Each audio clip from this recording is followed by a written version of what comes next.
All right, now we're going to pivot to the other case that we're following tonight. Actually, two separate cases, but kind of different, same universe of concern.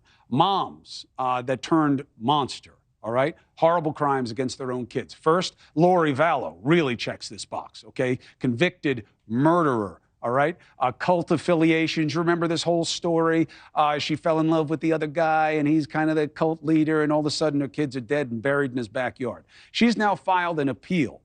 Her lawyers argue, among many factors, that she was mentally unfit to stand trial. Too late? Or could it work? High-profile defense attorney Mark Geragos, Florida prosecutor Dave Aronberg. Mark, unfit to stand trial. Don't you do that to avoid trial, not after the trial? She's going to argue, and has argued in the past, and will continue to argue on the appeal, that the determinations that she was competent, meaning that she could assist in her defense, were that they made determinations that were not accurate and that she was not competent the time that she stood trial.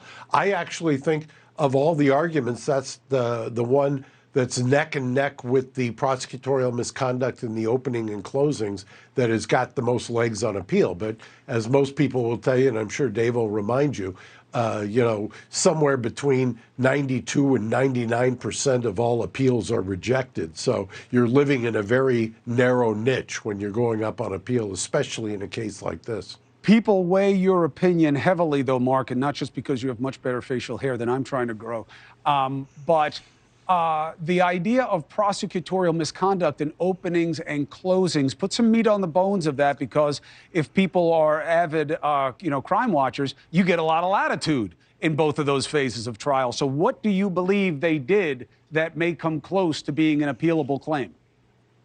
The closing arguments, I thought there's a term that's used often, which is called vouching. It's where the prosecutor kind of crosses the line.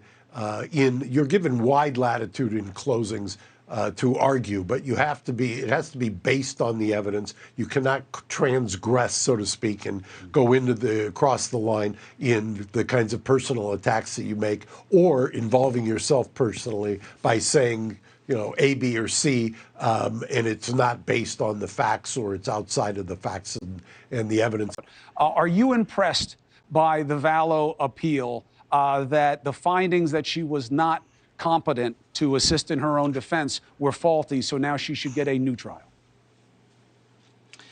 I think her chances of a new trial are slim and none, and Slim just left town. And I'm not beautiful, Cuomo, but I am clean-shaven, I'll tell you that. This is a protest beard. The thing about... I just want you to know, it's a protest beard. I'm going to grow it until Biden goes to East Palestine, or until people can actually see. I understand. Understood, but I'm in South Florida. It's so humid you can't grow a beard without it being really scratchy and hurting. It's so humid here in New York City that my hair is 7 inches high. I look like Fletch. Go ahead. All right. I think the best claim that she has is the prior bad acts. Actually, I would disagree with my friend Mark about the closing arguments. I do agree with you, Chris, that you get wide discretion on your opening and closing. Whenever you introduce evidence of prior bad acts, in this case, prosecutors showed that there was evidence of the case in Arizona and the attempted murder of Brandon Boudreaux, which is Lori's former nephew-in-law. That is a shaky ground. That's something that prosecutors could rue if an appellate court overturns it. But I think the other stuff, like the fact that she said she was not competent to stand trial, this is not an insanity defense. This is just whether she can appreciate the proceedings. Right. And she was involved with her proceedings. And the reason why we know that is because they never attacked Chad Dable until the end. Why? Because she was the one running the show. So I think her appeal gets dismissed. Right. Hey, thank you for watching. Please go to newsnationnow.com, newsnationnow.com, and you can find NewsNation on your television provider. And don't forget to click the red subscribe button down below. Then you will get more of NewsNation's fact-driven coverage.